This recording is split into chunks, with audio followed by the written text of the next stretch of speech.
형제가족 여러분 안녕하세요. 오늘은 9월 28일 수요일 아낌없이 주시는 예수님이라는 제목으로 레위기 4장 1절부터 12절까지를 묵상합니다. 1절 여호와께서 모세에게 말씀하여 이르시되 이스라엘 자손에게 말하여 이르라 누구든지 여호와의 계명 중 하나라도 그릇 범하였으되. 자, 이번에 소개되는 제사는 속죄죄입니다.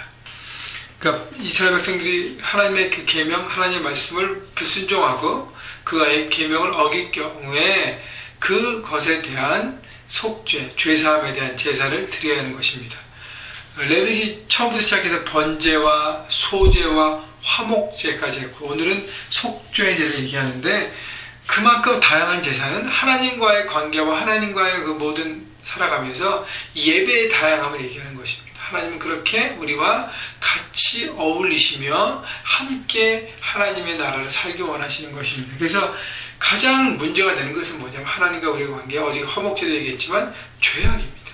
이 죄를 거룩하게 하지 않고 정결케 하지 않으면 하나님과의 관계가 이루어질 수 없고 하나님과 가까이 나갈 수 없는 것입니다. 그래서 오늘은 여호와의 계명 중 하나라도 그릇 범하는 속죄제, 그 죄사함에 대한 제사를 얘기하는데 2절에 보면 여호와의 계명 중 하나라도 그릇 범하였을 때라고 얘기합니다. 여러분 계명이 여러 가지가 있는데 그 중에 다 지키고 딱 하나 지키지 않아도 그것은 죄악입니다. 이런 99.9% 말씀을 지키고 0.1% 불순종했다고 해도 그것은 범죄하는 것이고 죄악인 것입니다. 그래서 우리가 거룩한 것은 온전한 것이고 하나님 앞에 깨끗하게 서는 것입니다. 그래서 누룩처럼 맑은 물에 이렇게 파란 무슨 잉크가 떨어지는 것처럼 쫙 퍼지는 것처럼 죄는 그렇게 확산성이 있기 때문에 한 가지 작은 것이라도 우리가 죄를 지면 그것을 깨끗하고 정결케 해야만 거룩하고 온전한 하나님의 백성으로 하나님 앞에 설 수 있습니다. 그래서 하나님은 이 온전함, 거룩함을 말씀하시기 위해서 이 죄사함에 대한 제사, 예배를 말씀하십니다. 3절 만일 기름 부음을 받은 제사장이 범죄하여 백성의 허물이 되었으면 그가 범죄한 죄로 말미암아 흠없는 수송아지로 속죄의 제물을 삼아 여호와께 드릴지니. 3절에 얘기하는 것은 이제 제사장이 범죄했을 경우에 어떻게 죄사함의 제사를 드리는가.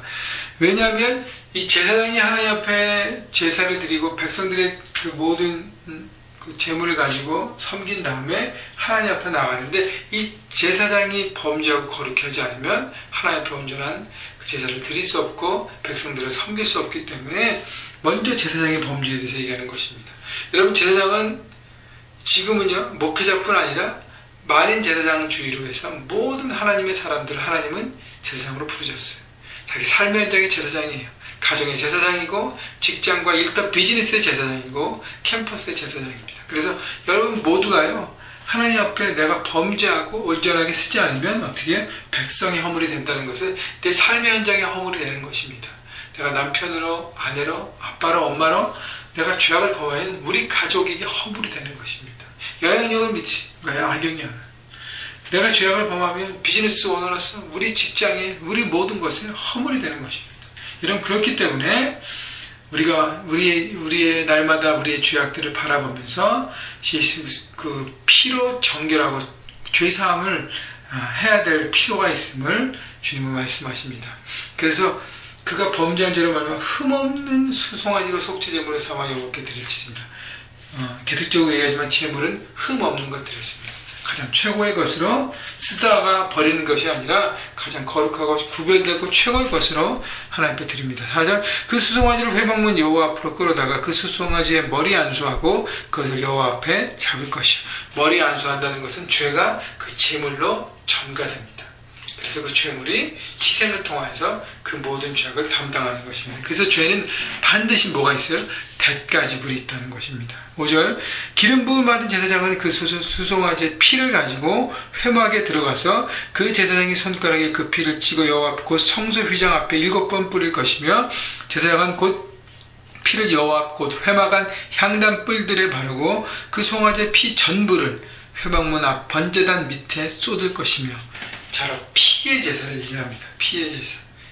수송아지 그 피를 가지고 휘장에 7번 뿌리고 그 다음에 향단 뿔에 바르고 나머지 피 전부를 제단 밑에 쏟는다 그랬습니다. 그 피를 통해서 죄사함을 얻게 되는 것입니다. 그래서 피가 없으면 사함이 없다고 히브리서에 말씀하시잖아요. 그렇기 때문에 예수 그리스도의 보혈이 얼마나 소중하고 얼마나 파워 있고 얼마나 능력이 되고 얼마나 감사한지 그 은혜를 우리가 오늘 생각할 수 있는 것입니다.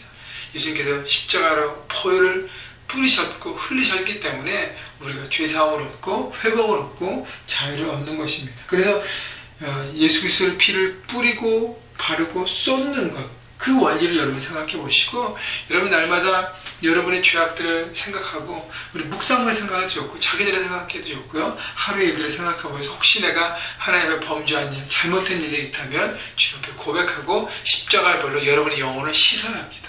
주님, 십자가의 벌로 내 영혼에 뿌리시옵소서. 십자가의 벌로 내 영혼에 바릅니다.